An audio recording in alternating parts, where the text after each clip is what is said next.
Good afternoon. Welcome to Taz's Workbench again today. So far what we've done is you'll see that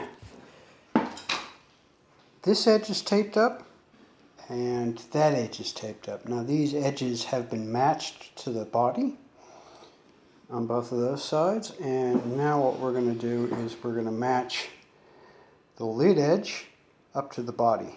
Now you can see here that this edge is rough. It's rough cut, and you can see on this that it's a little bit better, but it's still rough. So we're going to sand that, and the way to do that is with a sanding block. So you would start with, say, 180, and then go to 220, then 320, and then 400. And all you're doing is you're just cleaning that edge up. Now because you're sanding it against the face, like this, you'll see that it'll still be square. Now the secret to sanding is to go in as straight a line as you can. What happens is a lot of times when people are sanding something, they'll start sanding like this. What they end up doing is they end up going like this eventually. And you end up with a whole bunch of like rainbow sand marks in the wood, which looks terrible. So anyway, so I'm just going to sand that up, and then we'll have a look at it and make sure that it's to standard. And then, if, depending on whether I feel like it or not, I'll hinge this box tonight. Like, I'm probably actually going to do it tomorrow. But this is just part of the process.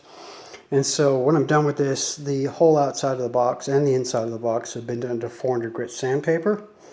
And then you just have to go 600, and then you oil it.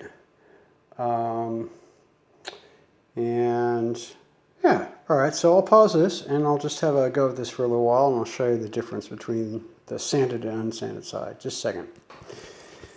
Alright, so I've sanded that for a couple of minutes, and you'll see at the front here that it's no longer rough in appearance. It's smooth, but it's not quite smooth enough. So I'll continue with the 220, go up to 400. Now on this side I've done a little bit here too, but you'll see that at the front here, see those saw marks there. So that's going to need a bit more attention. And back here it's looking pretty good. Yeah, there's a little bit of a lip, that's fine. We'll continue with that. And then, yeah, I think I might finish sanding this up and call it a day. Now, yeah, that just looks like a gap. It's not. It's actually just timber. So it's actually perfectly square. There's no, yeah, I don't even feel a lip there. That's just a coloration of the timber. And of course we got to go through and we got to take the edges off, like here. And that's called airicing. Although it's sometimes also called de-airicing. It's double negative. Basically what you do is you're taking the corner of the timber off, a very fine corner. And the reason you do that is because if it's all perfectly square and the corners are nice and sharp and you hit something, not only will you tear off that little bit of whatever hit, you'll actually tear a fairly large splinter off, which you don't want. So we'll airice this a lot more. And then I think we'll be done with this for the day.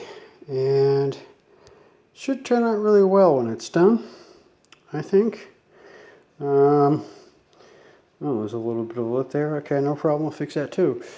All right. Well, thanks, guys. Once again, rate, comment, and subscribe down below, and I will talk to you all later. Thanks. Bye.